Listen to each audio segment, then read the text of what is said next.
pessoal, nós estamos para mais um diálogo inclusivo.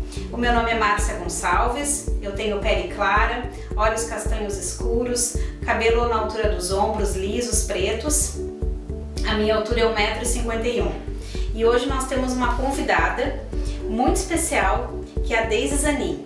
A Deise é presidente do Instituto Atlas Biosocial, é mulher e é uma pessoa com mucopolissacaridose, mais conhecida como MPS.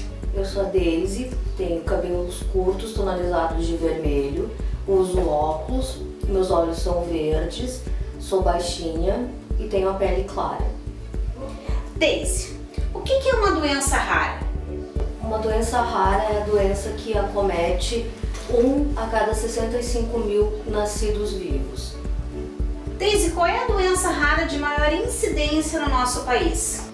Como a gente fala em doença rara e hoje nós temos cerca de 8 mil doenças raras, eu não posso dizer que uma é mais incidente que a outra, porque ainda estão sendo feitas descobertas sobre as doenças e elas não têm um registro, não existe ainda um catálogo que fale que doença A é mais incidente que a doença B.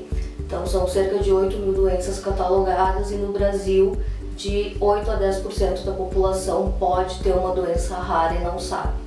Elas são 80% de origem genética e 20% de outras origens, que pode ser as mais variadas.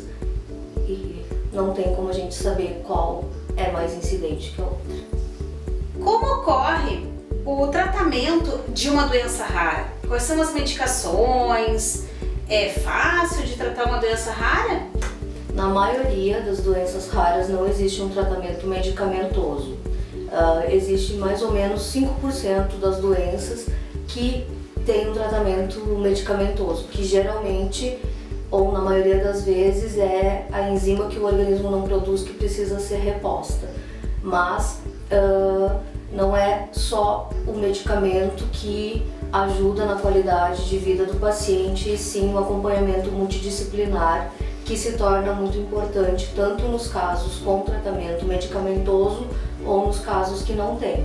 Nós costumamos falar sempre que quando a família descobre que tem alguém com uma doença rara, não é só o indivíduo acometido que adoece, e sim toda a família, porque a peregrinação para o diagnóstico ela é muito grande e até chegar a uma decisão ou um diagnóstico conclusivo, o sofrimento de toda essa família ele é mútuo e simultâneo. A gente não tem como descrever apenas o paciente. Deise, a judicialização é necessária?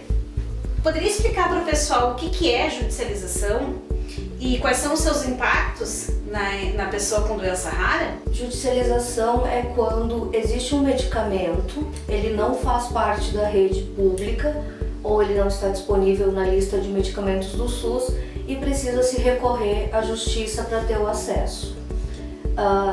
Eu não estou aqui para defender a judicialização, não acho que precisaríamos ou que deveríamos judicializar, mas infelizmente no Brasil e para as doenças raras os medicamentos eles não compõem ainda uma lista no SUS e precisam ser judicializados para que os pacientes tenham acesso. Geralmente são medicamentos de altíssimo custo, porém nós não podemos tratar o paciente como a cifra do significado em reais ou em dólares, mas sim o paciente com o valor que ele tem como ser humano. Então a judicialização ela precisa ser feita, ela existe, é o único método de se garantir tratamento, embora mesmo com decisões judiciais favoráveis o Ministério da Saúde tem descumprido, mas é ainda a forma que nós pacientes temos de ter a garantia de um tratamento e de uma qualidade de vida melhor.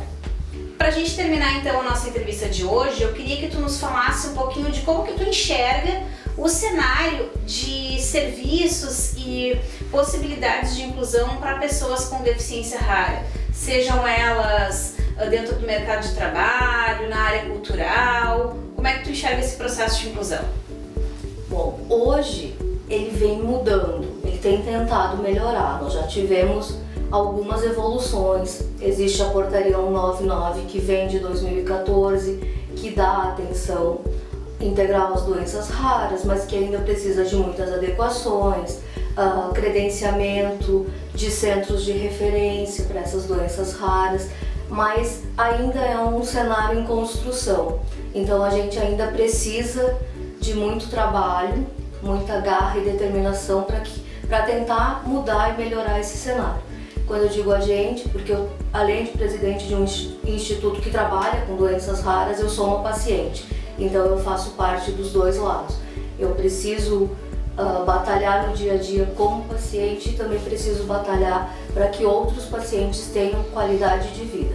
E quando eu bato na tecla da qualidade de vida é porque é o fundamental.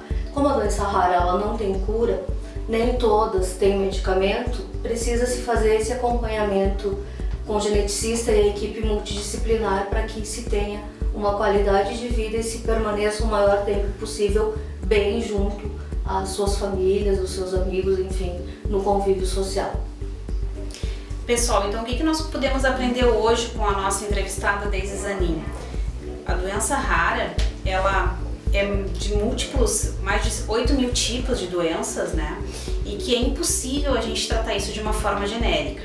A gente também aprendeu que dentro desse processo de diagnóstico é a fase mais importante para o tratamento e que todas as doenças raras elas precisam ser tratadas, mas nem todas elas possuem tratamento, né?